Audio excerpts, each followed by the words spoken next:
It's episode 4 of The Tea with Jamie-Lee, and of course I brought in a very special guest, someone that comes from humble beginnings, someone who has been on my journey for 5 years. I met him 5 years ago and now I get to introduce him.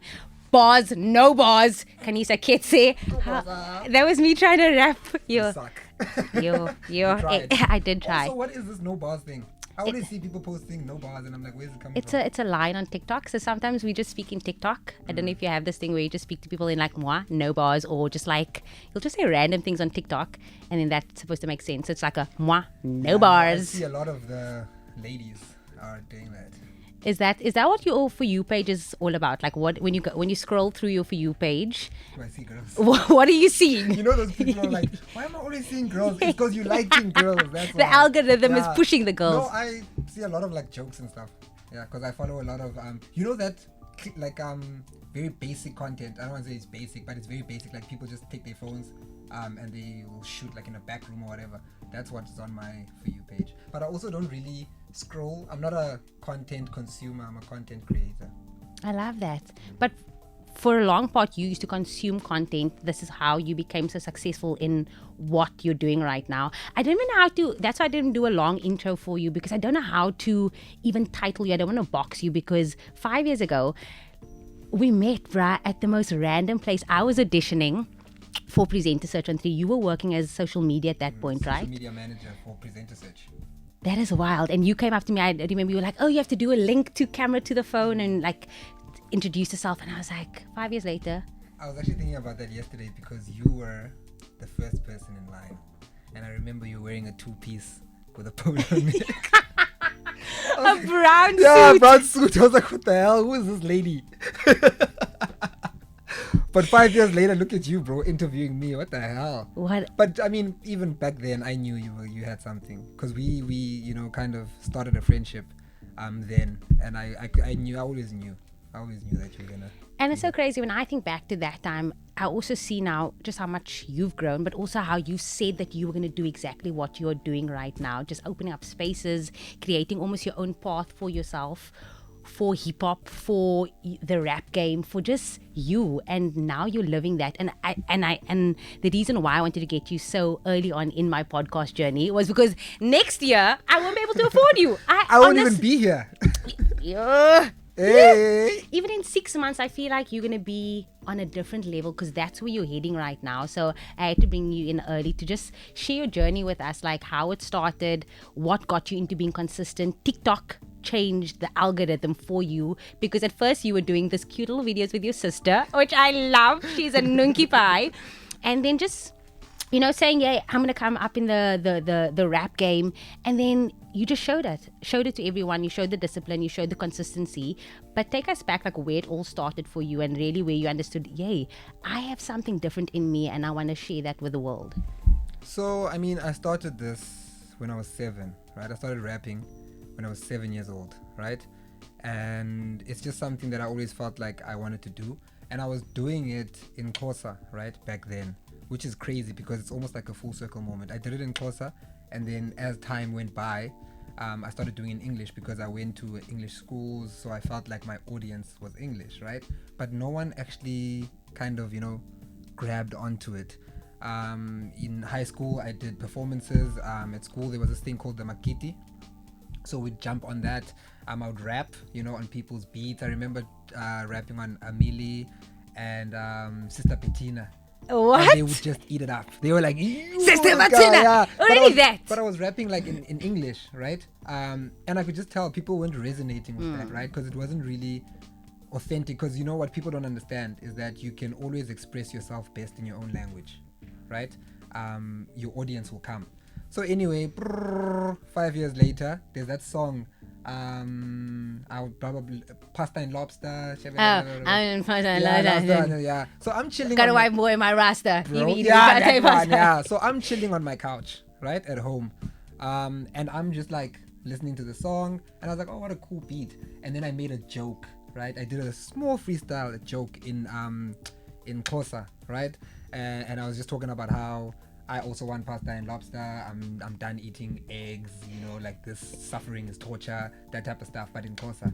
And it got like 60,000 views within like an hour or 2 hours, right? And I was like, okay. I'm onto something. And someone in the comments were, I guess maybe 20% of the comments were, if you could take this seriously, there's something there, right? So then I just started doing these POVs. So like point of view, whoever asked for a Xhosa verse, because obviously that was wild to me. I started doing that, right? And people started wanting their point of views. So then they would ask, hey, could you rap about this, right? Or could you rap on this beat, right? And I don't think they were asking me because they thought I could do it. They just wanted to see how long will you do this for, right? This is around July. I literally did it every single day. But here's the thing, it takes me like 20 minutes to create those videos. So it takes nothing from my life. It's like lunchtime. Do you know what I mean? So I just started doing those. And yeah, like with time, people just like, they loved it. They were eating it up. Yeah, they were eating it up. I'm like, okay, cool, let me make a song.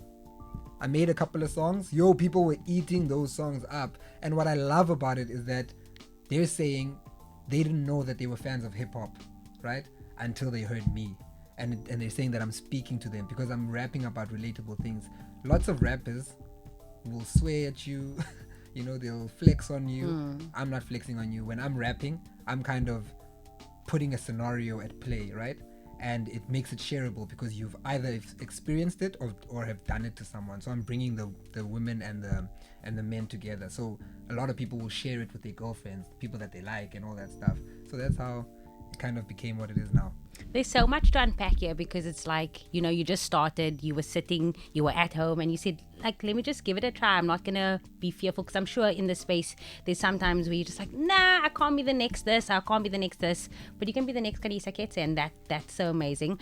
But also just the fact that like your comment section is wild, bro. Like I heard people say, you are the next, you're the black J. Cole, you're the Xhosa J. Cole. K. Cole. I was like, and like just every single one. And every time I see your content, I'm also someone who doesn't always consume content, but when I see it, it's just like a nod of like, wow, I see you putting in the work. I see you, dedicating time, 20 minutes a day. Like you said, it's so easy if you do it, but that's when passion and just what you love comes to play, because then it becomes so effortless. You can do it without all of this. You can do it just because you absolutely love what you do.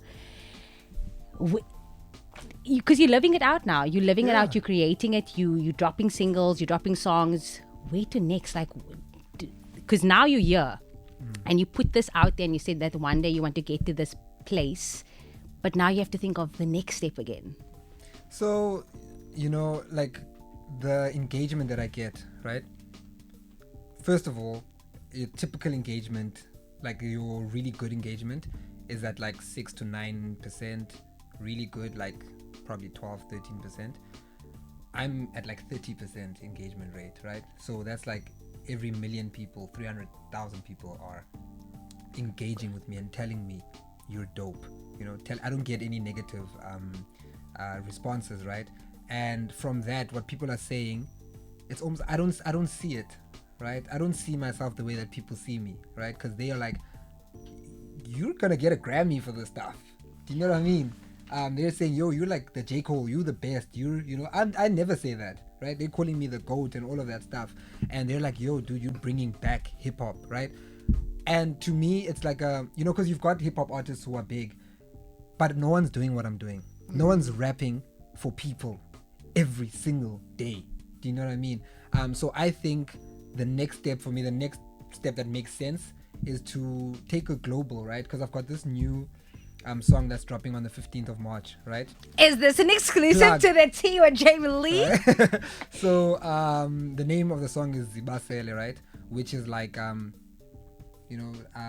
yourself up, right? And the way the song came about, I was going to the office, right? I get there, our like office manager says to me, hey, listen, bro, I'm seeing your stuff. It's like you're speaking to me. This lady's like 35, lives in Philippi and all of that stuff. And she's like, yo, bro, you're speaking to me. And then she said, it's almost like it's poetry, right? And then I went to my desk, and then I immediately put on a beat. It's almost like God sent me that beat. And I started rapping, Khanyisa Ketse rapper is poetry. Tag a rapper that can flow with me. I don't do this normally. Kaloku le janza normally. Ndiyakumcha no kumcha properly. Ndibeta ngehumcha. Hot top is opening. And They were like, and then I posted a snippet of that, right, of me in studio, 200,000 views, right, just a snippet. I didn't say it's a song, I didn't say I'm releasing it, and I'm like, oh, okay, cool, this is it, right? And she said, it's almost like it's poetry, and I feel like you will be recognized globally before you are recognized at home. And what I love about what she said is that the Xhosa people, the Xhosa nation, right, they are my advocates to what I'm doing, because they feel like I'm doing it right, and they are saying, yo, listen, you need to, they putting the stuff out there. So I don't even feel like, because there was a time where I'm like, no, I'm doing too much. I'm doing too much. Can you imagine every single day? Do you know what I mean? What people don't understand is that every day I'm not just rapping and flowing, I'm actually making sense. Like, there's bars every single day. And you're hitting it. And I'm hitting it every single day. And there's a type of, like, rappers have this, I guess, mindset of, oh, cool, I'm only gonna drop a verse 6 months down the line, right? Or, oh, I've got an EP coming, and they'll tell you the whole year, but they've got no content, and the content that they're putting out is like, it's got nothing to do with music. So when people call me like the best rapper and the GOAT, whatever, I don't argue with them, because I've got evidence of that, right? I've got over, I gotta back it up. I've got over 200 verses in the past 6 months, right? Online, and each and every one of them, I am confident that it's touched someone. Someone's favorite verse is one of those verses, right? So if someone comes out with a verse in 6 months, they are way behind me. Because you're already there. You've already... Yeah, I've done so many verses, like, just this year. Do you know what I mean? I've done, if you can count from the 1st of January to today, every single day, there's one, maybe two, maybe three. Like yesterday, I posted 3. Today, I've already posted 2. Do you know what I mean? So it's undeniable. So I mean, they say, the universe will meet you halfway. And I've got literally evidence that this should work, because I'm putting myself out there every single day, and I'm speaking to people, and I'm touching people, and people are like, putting God's word on me, and saying, yo, God bless you, bro. We want to see you succeed, because you succeeding is us succeeding. And then these the high school kids are like, yo, we want to be like you. What you're saying is very, like, you're not talking about, let's go drink alcohol, let's go do whatever. It's just like real life circumstances that have humor in it. Like the typical, there's a person who said, like, if I had to ask what it means to be Xhosa, I would send someone your verses. That's deep. That is deep as hell. That's like you being a voice for people that sometimes don't know how to articulate it, or it's poetry. It's because you feel it. You are, engaging with it, your people, your audience. But you also said something so big, and it's a big statement to make. You said this year, 2024, this is on your manifestation list or to-do list, was save South African hip hop. What do you think is lacking? Because often we can look at artists that have made it big in this space, but often only get recognized once they do go global. I mean, look at Tyler, look at so many other artists, Trevor Noah. They only get really recognized when they're on a global stage and being given accolades on a Grammy level, or on that level. But what is SA hip hop? What is the industry missing, in your opinion? So I think they don't know their audience, right? And me being a digital professional, right? That is kind of like my cheat code, right? It's understanding my audience, right? What rappers are doing right now is that they are almost acting like mimicking the Americans, right? They're flexing, they're doing all of that. In America, there's money for that, right? The people there the consumers, have money. Here in South Africa, you're speaking to a young boy who's never been in a BMW, who's never been in these things, right? So for you to rap about the things that you have from a point of view of you'll never have this, do you know what I mean? Then you're not inspiring anyone, so it doesn't really make people want to listen to it. And also what's lacking is, you're listening to, because we are musical people, just Africans, musical people. We like to dance, we like instruments, we like drums and all of that stuff, but you're taking a sound from America that is too much on the ear, that the trap stuff. So you're not, and you need to understand that in South Africa, the culture, the women, right, are the product, not the product, sorry, they are the consumer, right? And the men will do whatever to buy what the women want. So if you can't get the women to buy into you, then you're not going to sell anything, because the guys will just tell you that you're dope, right? Because in my comment section, the guys are like, yo bro, you fire, but the girls are asking, when's your next show? You know what I mean? Because girls are screamers. That's a bit like much. You came at the wrong time, you Alex. But girls, and I always say this is why, and not to differentiate between women and men, but like when you go to a concert, you'll never see another female shouting, woo, yeah, la, la, la. But if it's a man there with no t-shirt, or if he's just a man, women are going to generally scream for another man. So I get that on so many levels. Yeah, and also, sorry, just to add on, right? Like the last part of that is that, so I've realized, because I'm very engaging with people, right? Community management is key, right? You need to speak to your audience, because these are people, these are not your fans. That's another thing, right? They're not your fans, they're your supporters, right? They liked you because you touched them, right? And you did something, you created a piece of art, right? That resonated with them. So to treat them, you know, like your fans is very disrespectful, right? So I get the engagement, like when I speak to people and I respond to people, they always get so shocked. They're like, oh my gosh, you responded to me. And I'm like, and it was just a like, you know what I mean? I was like, this creators like this. yeah, you know what I mean? And so what I did was I went to other hip-hop people's pages, right? And you'll see hundreds of comments, not a single one liked, not a single one responded to, and the video is like someone, you know, playing with money or whatever. That's never gonna work, to be honest with you. I think that's what puts me ahead of these other guys. They're not seeing it right now, right? Because they don't understand what I'm doing. But once it takes off, right? Once I'm in front of you know, the broader South Africa, they're gonna understand. Oh, and then again, it's gonna be too late. Because I'm already doing it. You know what I mean? And I really do believe that I am the first to engage with my audience the way that I'm engaging with my audience, like tailoring. Can you imagine if you went on Kendrick Lamar's page, right? And you said, oh my gosh, Kendrick, I like you so much, you're so dope. And he responds with a verse tailored for you. That time I will delete my social media. I'll be like, Thank whoa. you.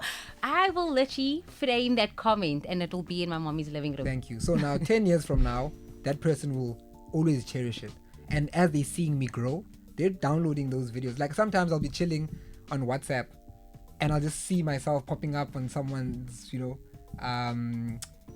thingy, like Stories. status. Yeah, and I'm like, whoa. That's me. Yeah, That's it's me. like, oh, okay, That's cool. right. Yeah, so I'm taking it offline, because I went to, I don't know if I can mention the brands here, but I went to Woolies at the till.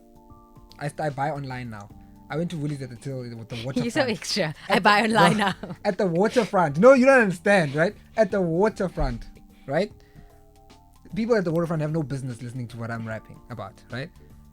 But literally at the till, I get there and I can see like this girl is like, she wants to say something. And then as I leave, she's like, oh, I love your music. And then she carries on. That's the impact. And what did you say to her? Has. Well, I said, thank you. I said, thanks. Yeah, I said, hey, thanks, man. Because I'm very awkward also.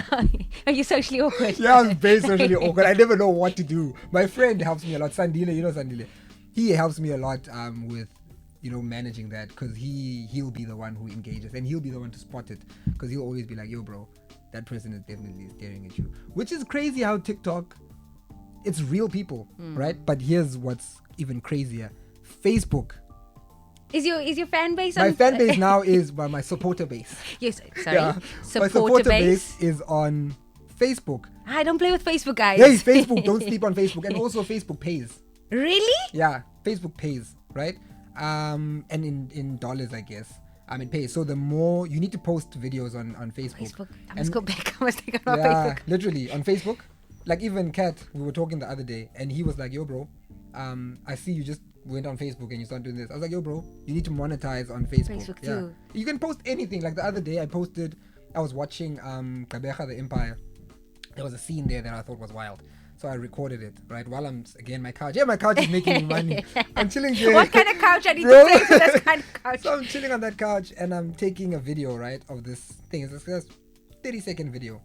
That video got to 500,000 views.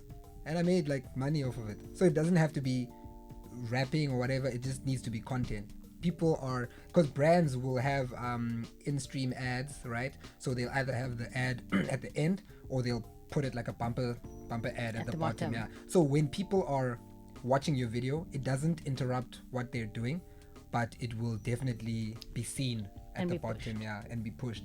So the more people view your thing, the brand will pay you.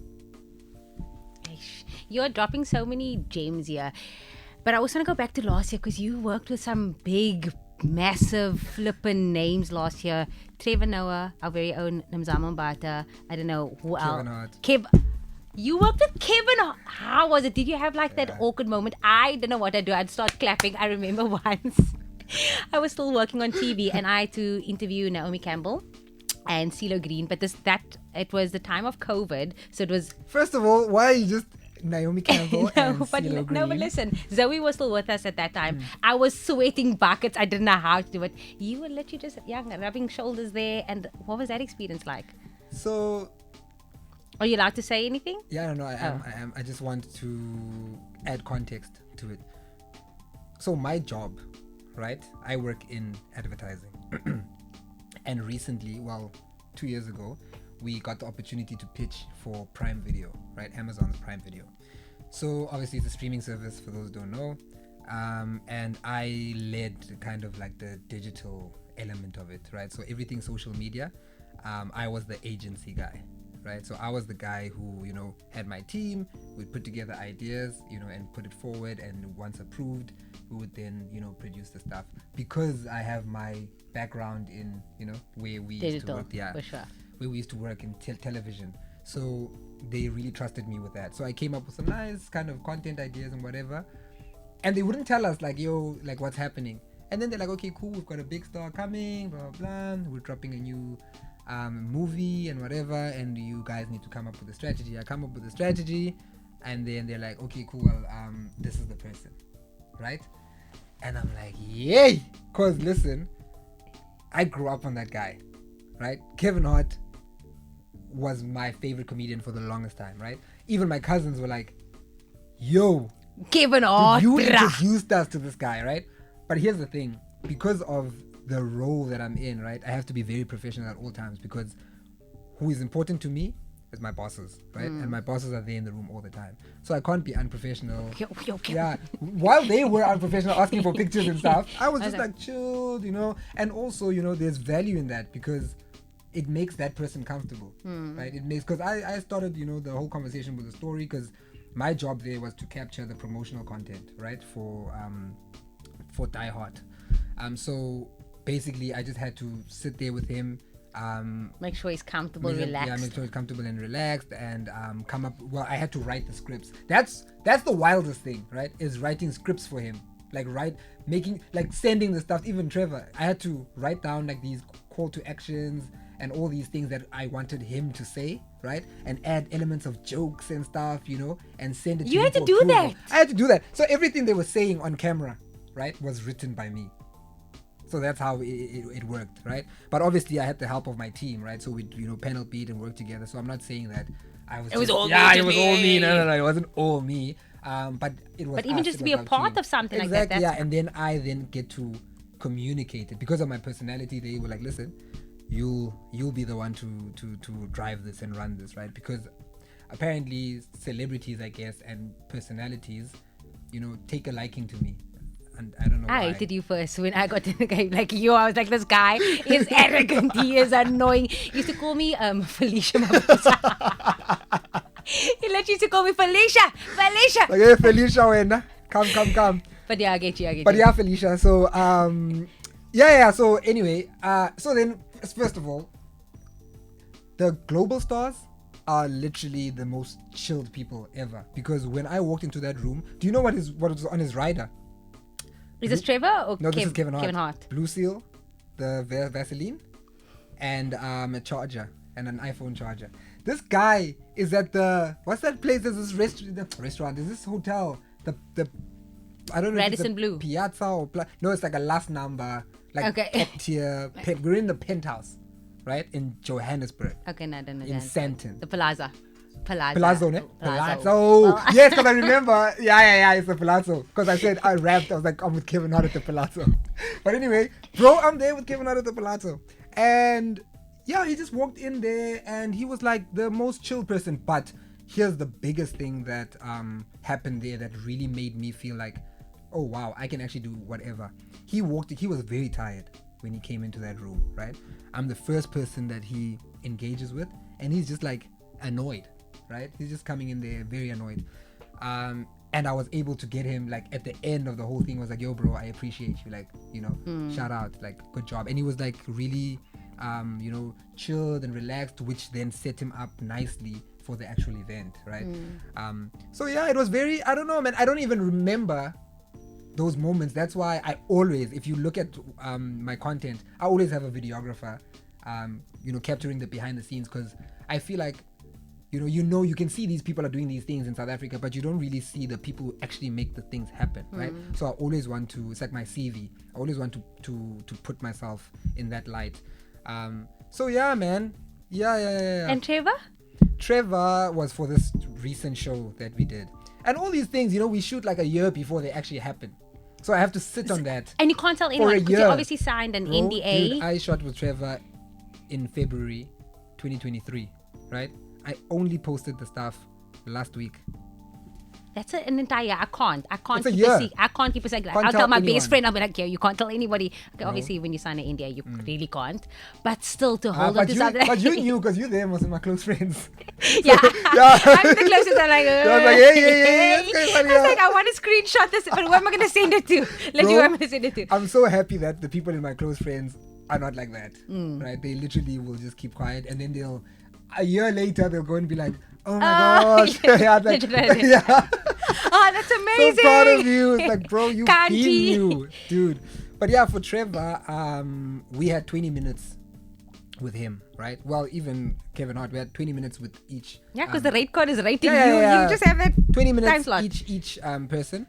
And yeah, we had all of these stars like Nomza. Well, we did it over 2 days. So Trevor was the first one. We had like Lasizwe, Nomza Mombata, and all these people.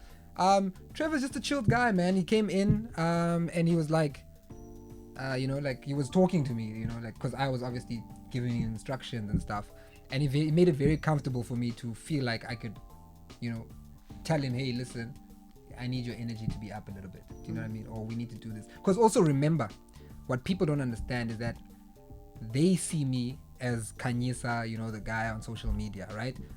But Trevor and all these people that walk into the room, right?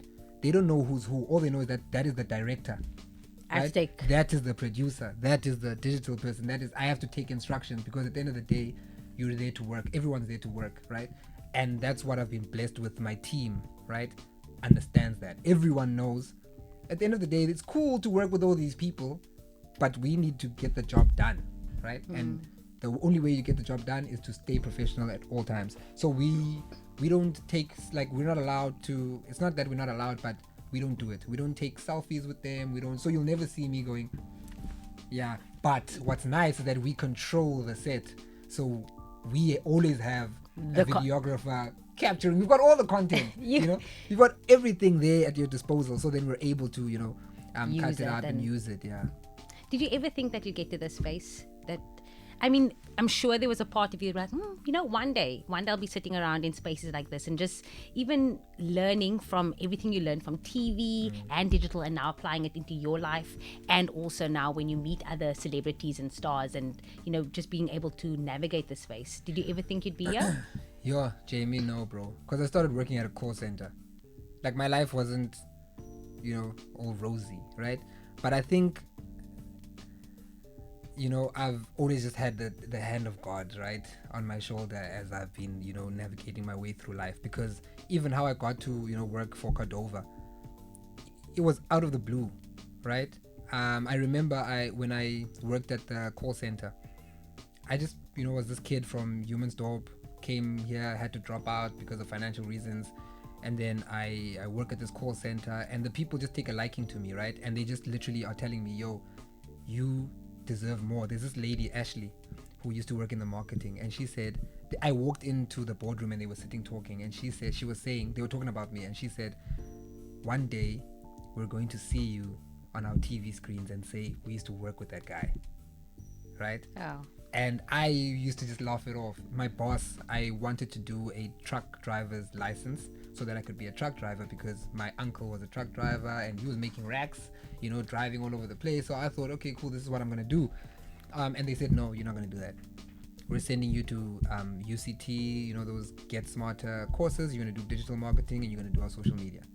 And then from there, I went to Cordova. Now I'm working on TV, working with Jeannie D. Jeannie. Yeah, and Bonnie Mbuli, you know, doing these, you know, doing short directing stuff. Next thing, I'm doing Tropica.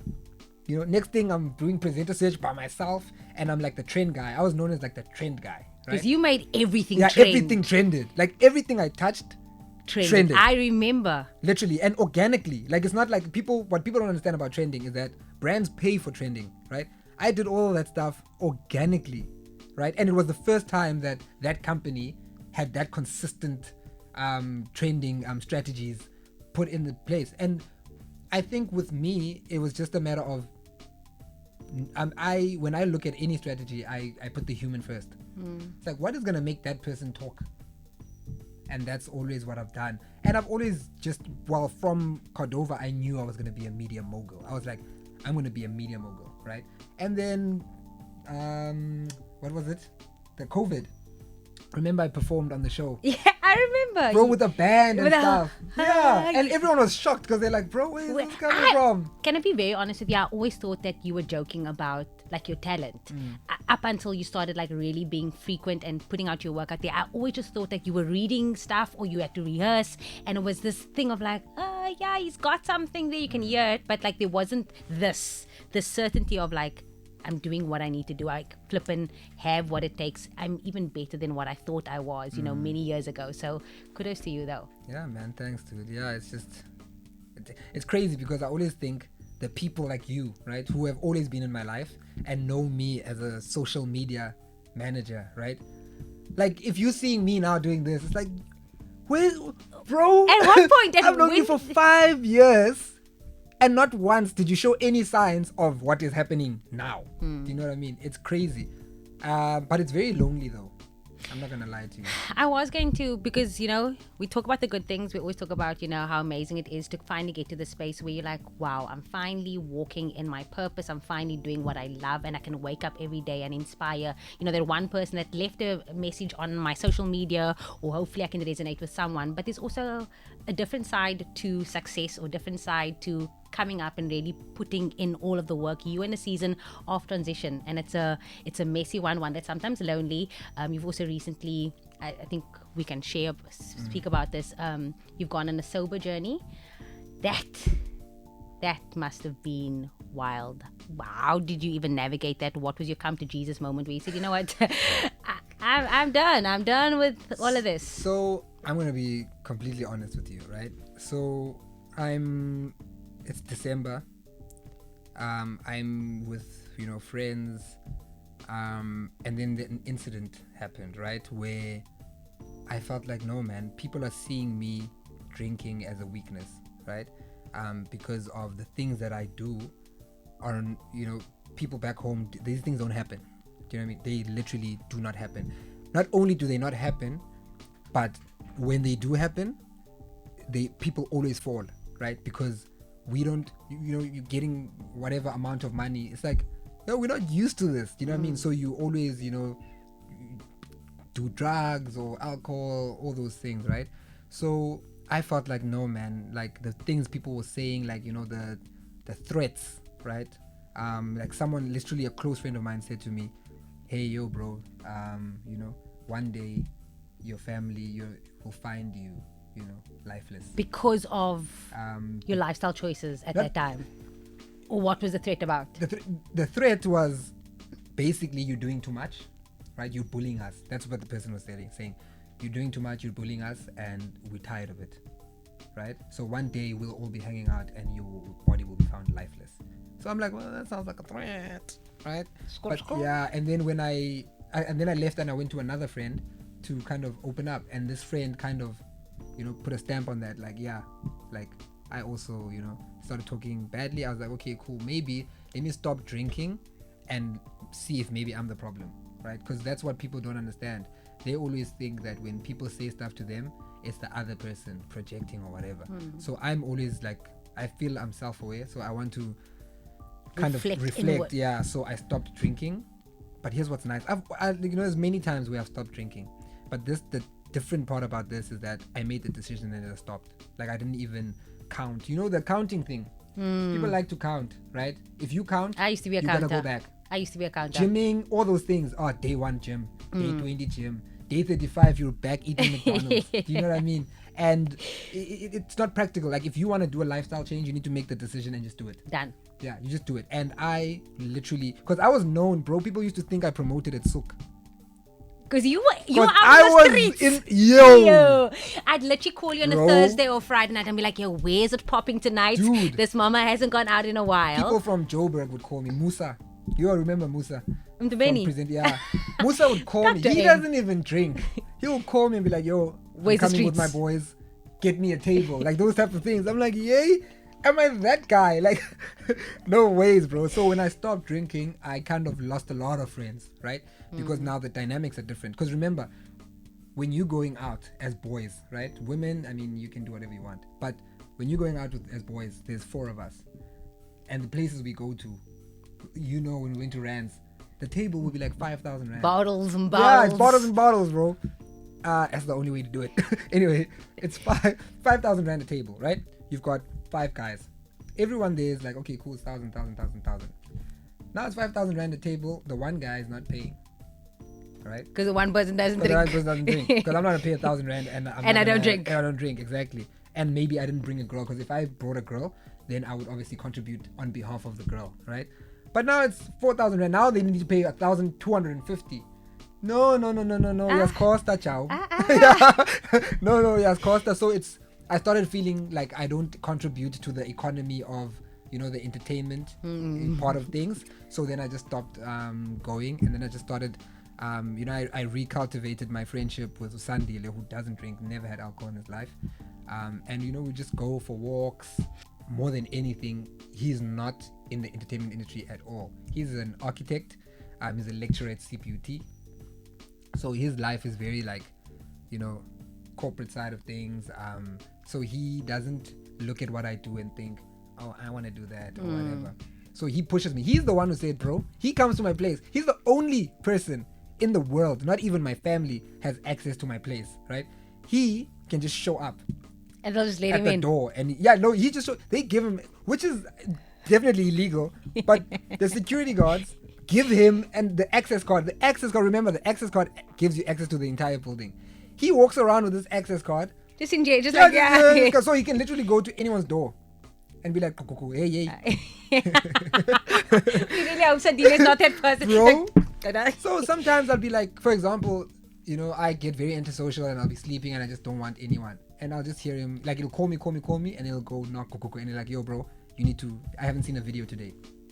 You need that, people. Yeah, you need to rap. Like, because he's the one who told me that, bro, your friends are not your fans. Your friends are not your supporters, right? I can send you a song, Jamie.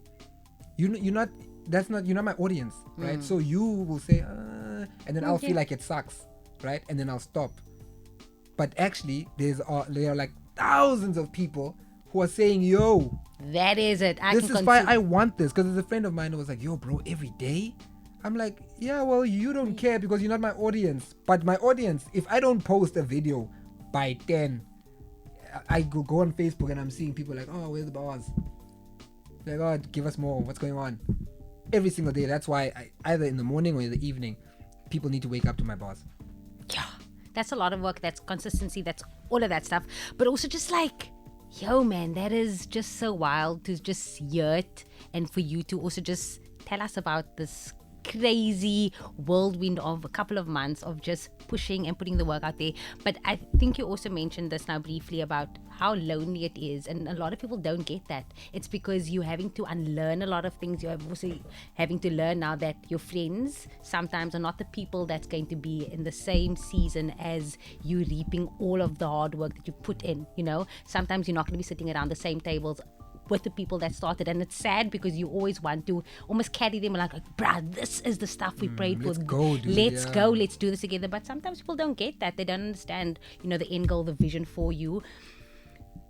And I remember I sent you a message. I said, you haven't found your tribe yet. That's why it feels lonely, because you're still having to be in the season of loneliness. And it's not a season of loneliness. It's more of having to be alone, because God needs you to put you in this place for you to be alone, for you to understand just the magnitude of this blessing that you have right now. And taking away distractions, taking away everything else, it's going to almost pull you back from where you need to go in the next season. So yeah, you haven't met your tribe yet.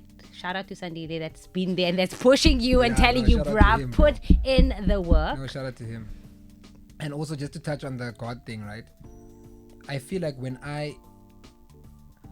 you have a path in life, right? And you need to make certain decisions, right? You get to a crossroad. You either go left or you go right? And you need to make that decision. So I feel like, and that's where your destiny is, right? So every single decision that you make, will lead you to that, whether it's the right decision or the wrong decision. So the devil has just as much power as God, right? So you either choose God or you choose the devil. So when you're going on that road, I feel like I was on that road, and I was on a road of destruction, right?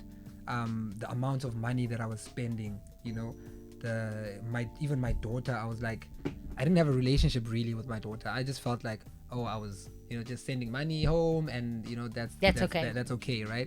And her mother would always complain about it, and I'll just be like, bro, relax, like this girl is living soft, like just, and she's like, yo, bro, like that's she what doesn't it's know about. you, yeah. And now, even in a video call, she loses her mind. She's like, daddy. She's so beautiful. She's like literally the spitting image of you.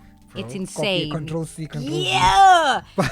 I mean, your baby mom, and I love her so much. Like, she literally carried your baby for like 9-10 months, and she came out exactly like me, you. Bro. I hate baby daddies like that. I'm just like, why? Like, we did all the work, bro. And Luca is the same thing. That's why I hate it. Same WhatsApp That's why I hate it. I'm just bro. like, what did you contribute in this entire? Dude, nothing but pain and suffering. But tell me about the co-parenting, because that must also be like a huge adjustment for you. Already speaking about being on the sober journey, and then being more self-aware and realizing that you need to create a relationship, which is so important. Especially as a girl in this country, in this world, girls need to have a present father, someone that they see, not just throwing money and being like, yo, you're soft, you're comfortable, but also being actively there. And she's gonna be a daddy's girl. Bro, my baby mama or the mother of my child, right, believes in me sometimes more than I believe in myself, right? Which I feel like helps, because she's not watching me, and letting me destroy myself and then saying, you see? You know what I mean? She's actually helping me. She's calling me every day and saying, hey, listen, I think this is what we can do now to help improve your relationship with your daughter. This is, what you need to do. She got me into therapy. You had therapy? Yeah, I'm in therapy. I'm seeing someone because of her. She said, listen, you need to be the person to yourself, that you needed as a child, so that you can heal and not project and make decisions, based off of your traumas, right? And then you end up giving your child a different set of traumas. Do you understand?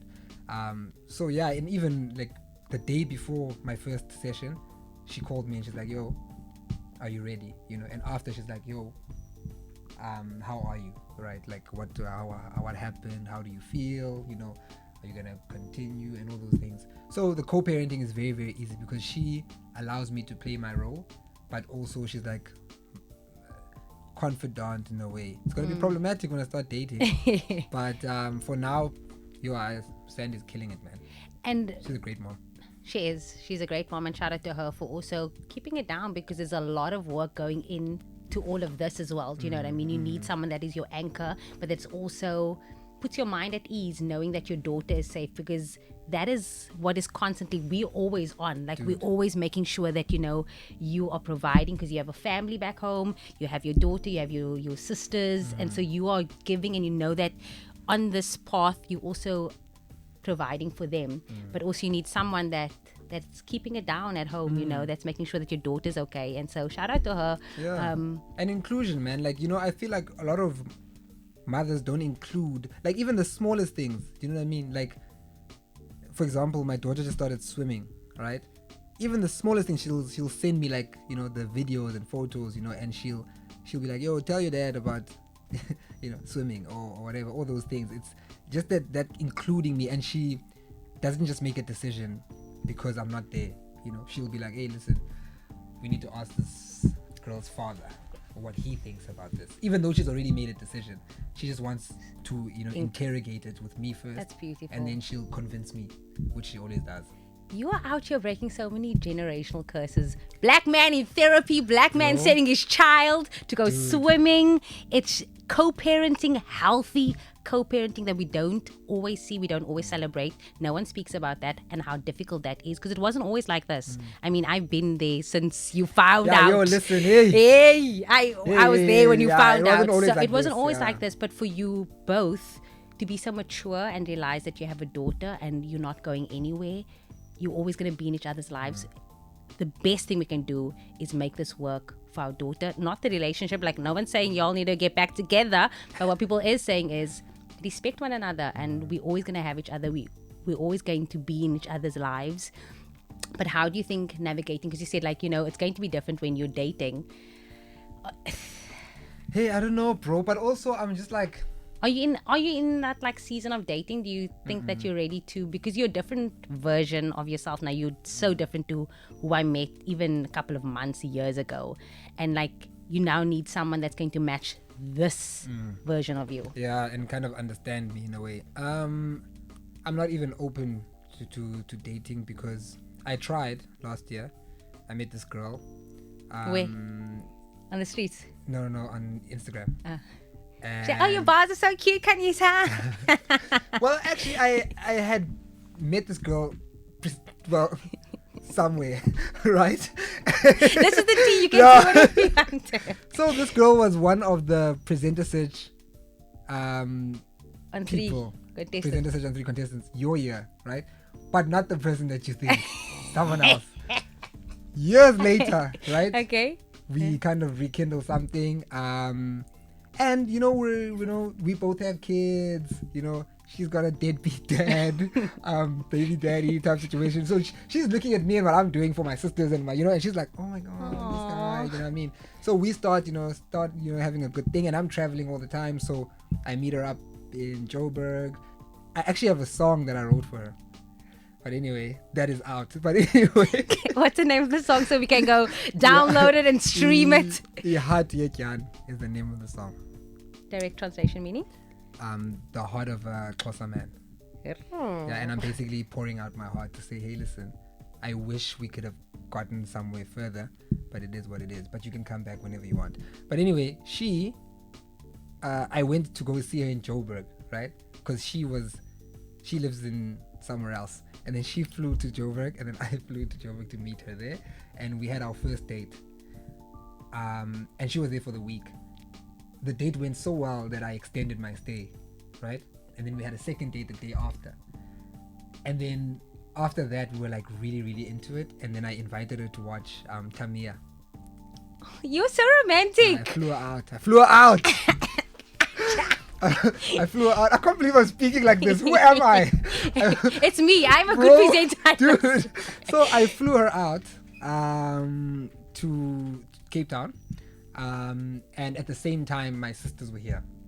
So I got her at a different place, and we were together, and we went to go and see Tamiya, and it was great, bro. I'm not gonna lie, I was on the cusp of being in love with her, right? But then my reality gave me a reality check, because during the same time, this was last year, July, during the same time, my family was going through a lot of stuff. So I was very attentive to what was going on at home. So someone from back home phoned me while I was with her, and I had to drop everything. Remember, we're on this weekend, Love bubble. It was in the week, actually. Hey! And she's a teacher. That's what I loved about her. She knew kids. She would give me advice on my child and stuff, and I was like, wow, you really understand children. And I was like, this is gonna be my wife, right? And yeah, so that day it just didn't work out because I had to tell her, listen, I need to fly to PE like today. Do you know what I mean? Like I had to, yeah, this is like around 10 in the morning. I had to book a flight out that day, right? And nothing else mattered to me in that moment. I needed to make sure that my family was okay. And then after that, things changed.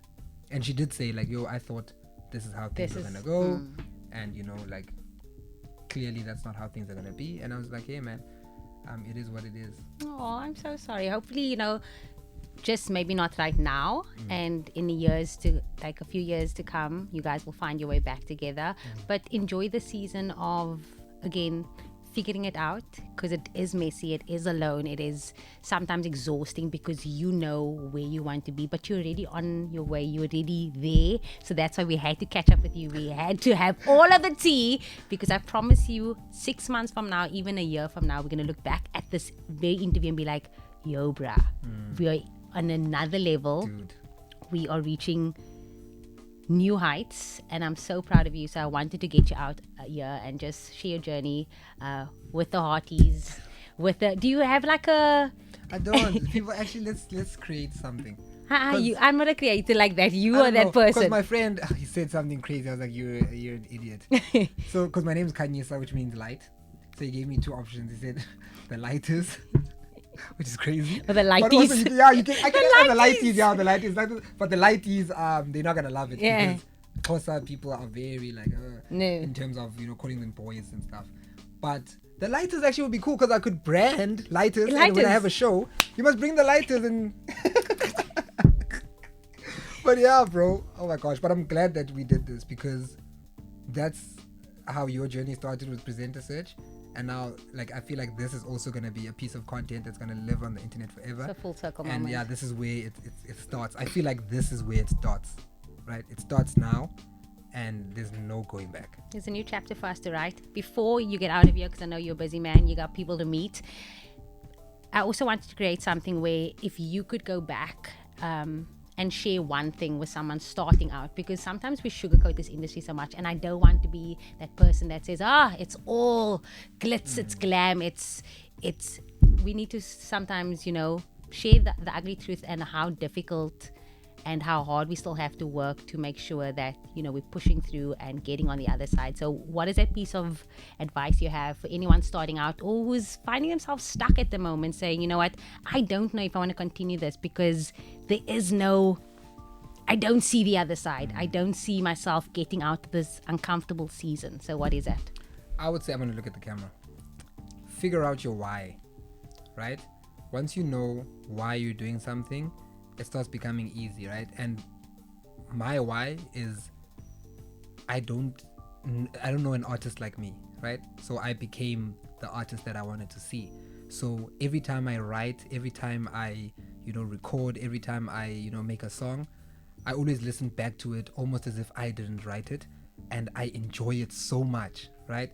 That it's inevitable. Like someone's going to see it because it's genuine. You know, so once you figure out your why are you doing this? Because your why also, once you tell yourself, okay, cool, I'm doing it because I want to be famous, then that's not gonna happen. Everyone wants to be famous, right? If you look at the successful people, it's people who just do what they love, and it takes them where they need to go. And the consistency and discipline, and ability to know that it's not about if you like it, it's about if I like it. So if I create something, I need to like it. What does it matter if you like it and I don't like it? Because then it's not genuine anymore. So that's the advice I'd give people, especially in this industry, is to do what you like, because you're gonna get to a point where people start forcing you to do things, and if you're not enjoying it, you are going to be miserable. Literally. Bars, no bars. No Moi. bars. You were to say moi, no bars. Moi, no bars. And on that note, that is how we wrap up the tea with Jamie-Lee. It was amazing to have Khanyisa Ketse. Check him out on socials. He's at Khanyisa Ketse on Instagram, TikTok. It's at Mr_Ketse Jamie. Hey, I regret endorsing you for Presenter Search. at Mr_Ketse.